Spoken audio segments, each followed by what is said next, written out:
Bismillahirrahmanirrahim. Nahmaduhu wa nusalli ala rasulihil karim, amma ba'd. Insyaallah pada kesempatan ini kita akan melanjutkan kembali pembacaan kitab Nihayatuz Zen. Kita masih melanjutkan rukun-rukun sholat. Kita telah sampai pada perkataan syarah. Beliau mengatakan wa in kanat nafilatan muaqqatatan aw dzata sababin wajaba fiha amrani qasdu fi'liha wa ta'yinuha. Jadi kata beliau wa in kanat nafilatan muaqqatatan, jika adanya sholat sunnah yang akan dikerjakan itu adalah sholat sunnah yang memiliki waktu, yang waktu pelaksanaannya itu sudah ditentukan, audhata sababin, atau sholat sunnah tadi itu adalah sholat sunnah yang memiliki sebab, maka wajib fiha pada sholat tersebut amroni, dua perkara. Yang pertama adalah qasdu fi'liha, menyengaja mengerjakan sholat. Yang kedua adalah wa ta'yinuha, dan menentukan sholat yang akan dikerjakan. Jadi kemarin sholat sunnah yang kita bahas itu adalah sholat sunnah mutlak, sholat yang tidak terikat dengan waktu dan sebab. Kapan saja kita ingin sholat, asalkan di selain waktu-waktu yang diharamkan yang 5, maka itu boleh. Nah, yang wajib di dalam sholat sunnah mutlak itu kemarin disebutkan hanya satu saja, yaitu qasdu fi'liha, menyengaja mengerjakan sholat saja.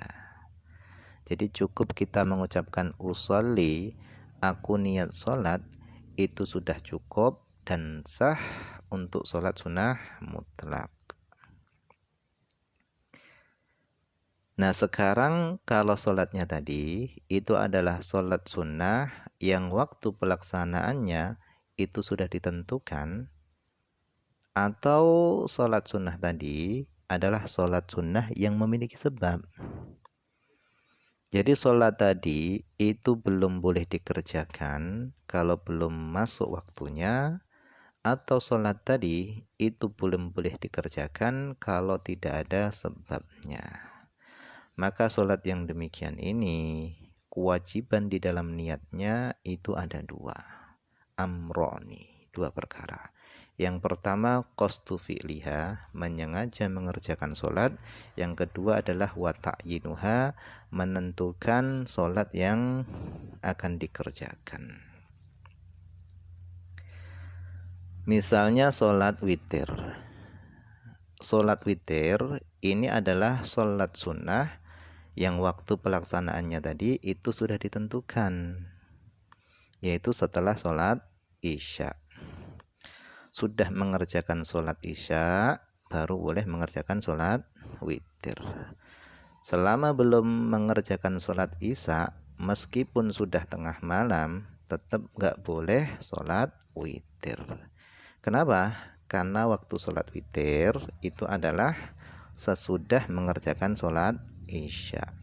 Sehingga para ulama mereka membahas, kalau seandainya ada seorang mengerjakan sholat isyanya itu di waktu maghrib, misalnya dia melakukan jamak takdim, sholat isyanya itu dikerjakan pada waktu maghrib, maka boleh baginya setelah dia mengerjakan sholat isya, dia boleh mengerjakan sholat witir meskipun itu di waktu maghrib.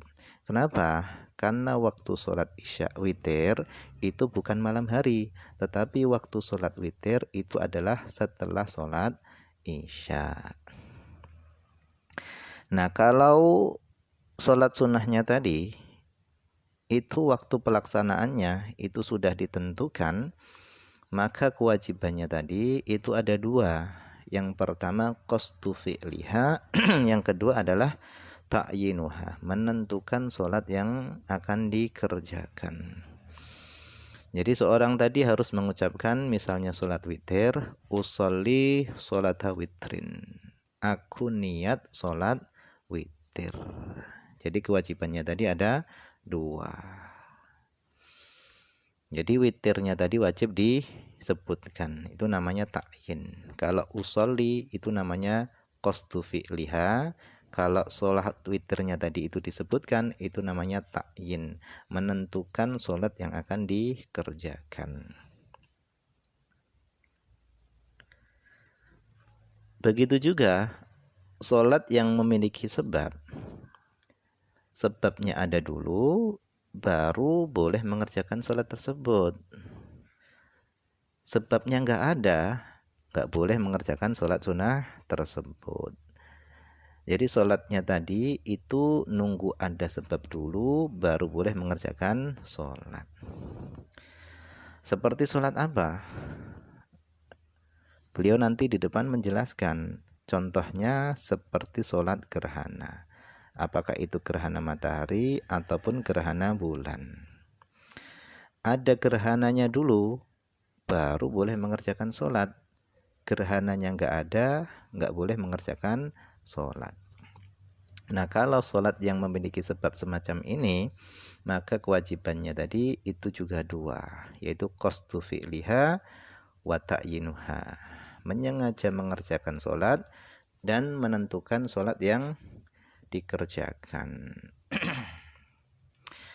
Nah, untuk apa menentukan sholat yang akan dikerjakan tadi? Fungsi ta'yin itu untuk apa? Nah, di sini beliau jelaskan, litatamayyaza an sa'iris sholawati, supaya sholat tersebut itu berbeda dengan sholat-sholat yang lainnya. Jadi fungsi ta'yin itu untuk membedakan sholat yang tadi itu dibedakan dengan sholat-sholat yang lainnya, sehingga sholat witir, sholat tarwih dan yang lainnya itu terbedakan dengan adanya ta'yin.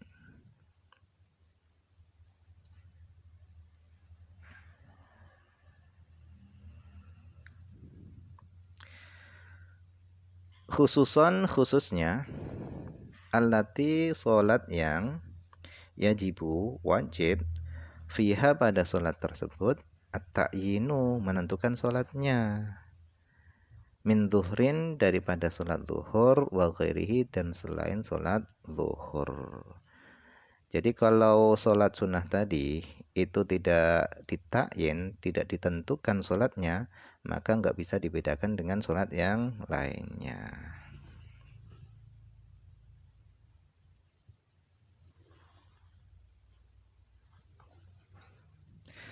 Kemudian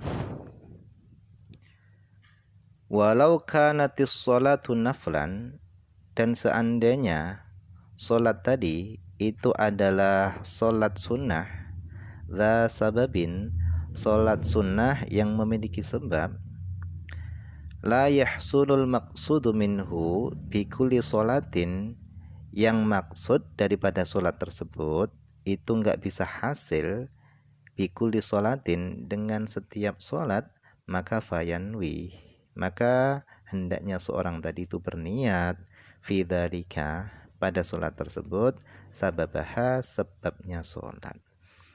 Jadi kata beliau, jika seandainya sholat itu adalah sholat sunnah yang memiliki sebab, yang tujuan atau maksud daripada sholat tersebut itu enggak bisa hasil dengan setiap sholat, maka seorang hendaknya berniat pada sholat tersebut sebabnya sholat. Ka sholatil kusuf, seperti sholat gerhana, wal istisqa dan sholat istisqa, wa idul fitri dan sholat idul fitri, awil adha atau sholat idul adha, wa sunnatid zuhri masalan, dan seperti sholat zuhur, sholat sunnah zuhur misalnya. Al-qalbiyah awil ba'diyah, baik qabliyahnya atau ba'diyahnya. Sawaun kana sholal fardha qoblal qobliyah amla. Sama saja apakah seorang tadi sholat fardu sebelum qobliyah atau belum. Nah, mungkin ini saja dulu yang bisa dibaca pada kesempatan ini. Semoga ada manfaatnya.